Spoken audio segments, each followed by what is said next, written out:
Why hello there, and welcome to the channel.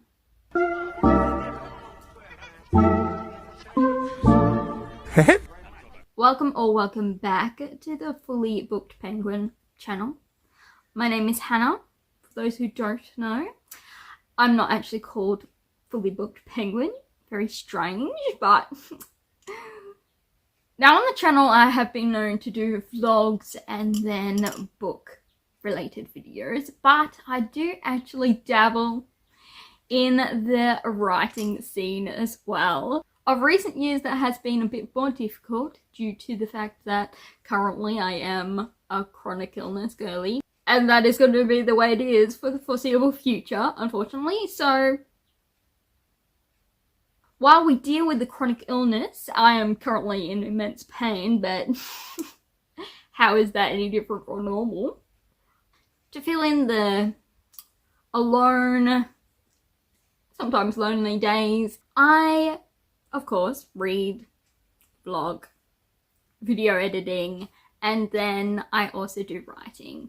And I have actually completed the, well, I call it the first draft, but it's more like the fifth draft. So I have one novel that I have completed to a certain degree. Do I still every day think of new things to edit in it? Yes. Am I forcing myself not to until I get feedback? Also yes. So instead, I have been working on the second novel in the series, and that's kind of where we're up to. And I thought we'd have a little chat about what my, process is, because I am a big advocate for every writer writes differently. They have a different process that works for them, because believe it or not, we're all individuals. You know, same as school doesn't work for some people because they don't work that way. Some people can work with written work, others have to do it by hand, do more practical, others, have to have it taught to them multiple times in order to get it. Others are like, yeah, I read that once, I got it. Not me. So why would writing be different? That's why I'm a bit iffy about, certain writers or authors that say, this is the way you have to do it, otherwise, you're gonna fail. And I'm like, I do not agree. So on that note, I thought I'd just go over what my process is. I thought we'd use book 1 as an example and then go into what I'm doing for book 2. Obviously, I will avoid any spoilers or any deeper details about the book, but I can give you the blurb or genre, and then I can give you the writing process, where it came from and where it's at, and what my goals are for this new book. Now, book 1 actually took years for me to write. I was working full-time, I had a lot of stress, just a lot going on, and so I would use it as my escape, or when I especially just wanted to create. And then I hit the chronic illness and I couldn't write because my brain would not work. I was kind of living in a brain fog. But eventually I did get a book that I can send to a few people, and again, waiting for feedback from that before doing my final-ish edits, and then hopefully going to start the publishing process, whether that's hiring an agent and sending it off to publishers, or whether I choose to self-publish. I haven't decided yet. I think I want to try to do a traditional publishing, but if nothing happens there, then I will go the self-publishing route. Even traditionally published authors still have so much marketing and stuff they have to do, so how book 1 started out was, it was actually a side story, like a short story of a longer childhood series that I was doing, which had superheroes and magic and all that sort of stuff. Obviously this was written when I was like 15, younger than 15 even. But obviously later on it developed into its own thing, and the world changed. Some of the crossover characters completely changed, names changed, everything is completely different from the original superhero world. In fact, my series is now going to be a non-magical fantasy, and it's got a mix of all different ages and medieval stuff, and then some more inspired things from different cultures and that sort of thing. Because it's in a fantasy world, I can combine them all. Yes. So now the books are non-magical fantasies, and they're interconnected but also standalone. So the main plot that's introduced in each book can be read, and that's its own plot, but an underlying plot is dwelling in the background and then comes to fruition later on. So as I wrote this short story, I started realizing that it was going to be a long short story. And from there, it developed and gained its own identity, I suppose. And I dropped off the magical element because it wasn't really relevant to this character's story. And then it became its own first novel in a completely new rejigged series and world. I think for me, I like standalones that are connected, and I guess they're not really standalones because you do have to read them in order, but they also have the plot that's introduced mainly is completed in that book. So you're not like, oh, now I have to get to the next book so I can finish this one plot line that they've just introduced. I'm not really that kind of writer. I like to have my plots well encapsulated in the one book, but I also love subplots and minor plots going on. It's a lot of wibbly wobbly timey-wimey stuff that some who aren't writers or don't have that kind of mind frame may find very confusing. But as I say, it's mainly in my head. I store everything, and then I write little scenes, or this is what this character is, and then yeah, the plot line is all in my head currently.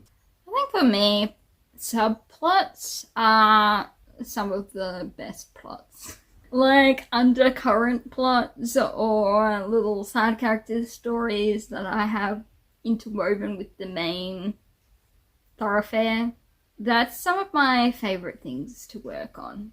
Now, I don't really do a plot line. Some people like to plot everything out, like in chapter 1 this will happen, then this, then this, then this. And I do get to that point, but I never start off with that. I always start off with a rough idea in my head, whether it's just this character that I really like, and I'm like, I need to build a story around them, or I have this plot idea and I make a character for it. And usually I don't know the full story. And even when I do initially get to the plotting part, it's usually after I know certain scenes and many characters that I'll have in the story. And the plotting sort of comes into play, so I know which order everything goes in and how to connect all these little scenes together. But that plot line is only a rough draft, because as I write in all the other details, everything shifts around, my characters run off with the story and new characters crop up, and I never know how it's going to end up, really. I'm also not a writer that does the whole write what you know, because for one, I don't live in a fantasy world, and two, write what you know can be so wide and varied.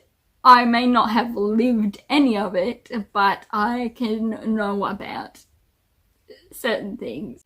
For me, every part of creating a story is interwoven. I never only do like characters, the world, the plot, but I do think mainly I'm a character-driven writer. If my character's doing something, I will create the world around them. I will have certain countries and what those countries are, and you know, certain characters that are in those countries, but I won't have them completely fleshed out. I do enjoy making world stuff when it's organizations that exist in the countries, or say the royal family and how the royal family works. I do enjoy creating that even if I don't have a specific character at that time. I will have a rough idea of how that would work. Most of the time I will know if there's a king or queen or who's ruling at the time, but no fleshed out family tree or anything. But when I write a book and I'm like, oh, I need a prince from this place, I will start creating, say, the prince, and then the mother and father, if he has any siblings, and from there it will expand. And then I'm like, okay, but he needs a bodyguard, so what does this bodyguard do? And from there it will expand out. So again, while it's, yes, I need a prince for this kingdom, technically it's from the prince that everything else splays out. I have tried recently to restart character profiles. I think that will help, but because I'm backlogging it to the first book, it's going to take some time. I think one of the funny things about being a writer is this whole thing where you tell people that the characters have a life of their own and pretty much write themselves. Obviously you are doing the writing and it's all in your imagination, but it really does feel like sometimes the characters run off on you or create their own stories. But really it's just you, but it feels outside of yourself to some extent, or at least that's my experience. Book 2 that I have created has definitely been like that. I had the plot in mind. I knew the main character and I knew the rough plot, as in what she was trying to solve, and very little else. Then I had so many characters create themselves first for just their role, and then they grew into something so much better, so much closer to heart and home. And now in the stage I am at, which is I'm currently writing and doing the rough plot draft, and they're all just so fun to write about that I'm like, oh, you're inspiring. Now, the one thing about the superhero series is I actually took a few characters from it and converted them over to this new non-magical series. And I had a main character that I absolutely loved and adored from the superhero series and made her non-magical, and she is going to be one of the main things through the rest of the series. In fact, she's going to be the main character of book 2, which is what I'm currently working on. The thing about being a writer is when creating characters, you love the villains just as much as the other main characters or side characters. Because personally, me and my villains, do I support them in everything they do? No, absolutely not. But do I still enjoy creating them and their moral compasses and why they do things? Yes, I enjoy it a lot. When I create characters, usually it starts from just either a scene in my mind or certain features that I want in a character. And from there, I develop it, whether I combine these different scenes to create the one character or whether they split off and grow into separate characters.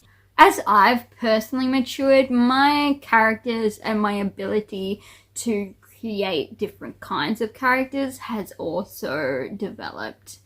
While I do wish I could have finished book 1 faster than I did, I realized that the growth I was doing in my personal life definitely affected my maturity and my ability when writing book 1.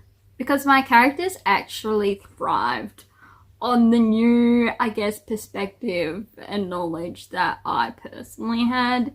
While I don't see any of my characters as really me characters. You know, I don't write myself into books. There are definitely little parts of myself or my own thoughts that go into characters. If you cut them apart and smush them together, left out all these other definitely complexities that they own and just took those qualities, you would eventually get me, but it's not something that I look to do. I think part of being a writer is the joy of creating and imagining. I'm sure there are authors or writers that don't think in pictures, but for me, I am super imaginative. I see in pictures. If I think about a certain feel, I can imagine how that would feel. Like, very weird, but it's just what I've experienced that I can do, which is both a curse and a blessing, believe me. I usually get inspired a lot by listening to music. That's one of the main things that inspires me. I can think separately to what I'm hearing. So I know some people get distracted by music and can't concentrate. I am not one of those people. I do everything to music or like ambient sounds and that sort of thing, just because it helps me actually concentrate. Now the one problem for me is I tend to get inspired for the next 3 or so books. I always have multiple ideas running in through my head. It's never, I'm on this book, let's have this book. No, my brain will be like, I know we're on this book, but how about book 5? Because book 5 is going to be so much fun with this and this, and I'm like, oh, but we need to be back here. We haven't written the first 4. I'm back. We have changed locations. It's a different day. I ended up having to go horizontal the other day, and I was like, I can't finish this video on this random note that I was on at that point. So a rough recap on how I go about writing is 1, I just have the idea and I brainstorm different scenes or characters or places or organizations. And then I usually start from chapter 1 and try to write a few chapters, and as I'm doing that I will brainstorm some more, let the imagination flow, and then once I've sort of got a rough flow of what I want my story to be, like I've got in mind what the ending is going to be, what the main plot is going to be, then that's when I do a timeline, but I never stick solely to this chapter by chapter timeline. And usually as I continue to write, more scenes will come to mind, the characters develop a lot more, and usually by the end of draft 1 I will have probably followed the rough timeline, and then I go back, look over it again, edit, add in more scenes, figure out if there's any crossovers between the books because I'm writing a series, make sure all the characters, how they act is consistent, like they're not doing anything weird or contradicting themselves from earlier. Trying to finish draft 1 before I go do more editing or anything like that, because that's a big thing with me. I love to edit as I write, which means writing takes a bit slower, but I am happier with what I've written. So it's a toss-up. Many people say don't bother with editing until you get to the end, and me, I can't do that because I'm like, I want it to make sense and be cool as I write it as well, because then when I reread it I will get more inspiration because I'm like, wow, I see where I'm going with this. Rather than looking at it and saying, oh, this sucks, or this is so much, needs so much work, I'm like, okay, I can work with this. Does it still need your work? Yes, but it's less daunting. Book 1 currently is 32 chapters long, and it's 110,000 words-ish, and then A4 pages of like 1.5 spacing is 230 something, but that's A4 at that spacing. So Now book 2, currently I'm thinking it's going to be longer than book 1. There's just a lot more important characters. Book 1 still has multiple characters that are important. For a lot of the characters in book 1, I've introduced them, but you haven't really delved into their backstory much. But in book 2, we do delve into the backstory or the more morality of different characters rather than just the main character. So I think it's going to be a little bit longer than book 1. But again, where we're up to is I am doing the rough plot and trying to just write the first draft from chapter 1 to chapter question mark as I put on my thing, which will be the last final chapter. I'm trying to do a bit different than when I wrote book 1 because book 1 took a while to write and I want to be more purposeful in writing book 2. So we're gonna set aside time and actually try to get through it. So I've rambled about a few different things in this video. As I said, this is more a sit and chat and debrief on some of the how I write and what my plans are for the future. So keep in mind this is video 1 of a writing journey. This is not a how-to or how you should write yours or anything. This is just documenting my journey to completing book 2 and finishing completely book 1 because as I say, it's in sharing to a few people so I can get feedback stage. So I'll be interested to see how much we can get done in the next 2 months of this year, and then going into the new year definitely will be more focused. Hopefully have a bit of a plan on what we're going to do with this writing side of the journey, as well as juggling booktube stuff. I won't be dropping that entirely because they say you have to read books to make books. Do you? I don't know, but I'm not sold on that one. The more books you read, the better you write. Not sure about that, but I enjoy reading, so that's why I will be reading. Not because I want to be a better writer, but because I love it and it's entertaining. Alright, thank you for listening to me ramble and update you, and yeah, look forward to more writing-esque videos on this writing journey. So until next time, peace.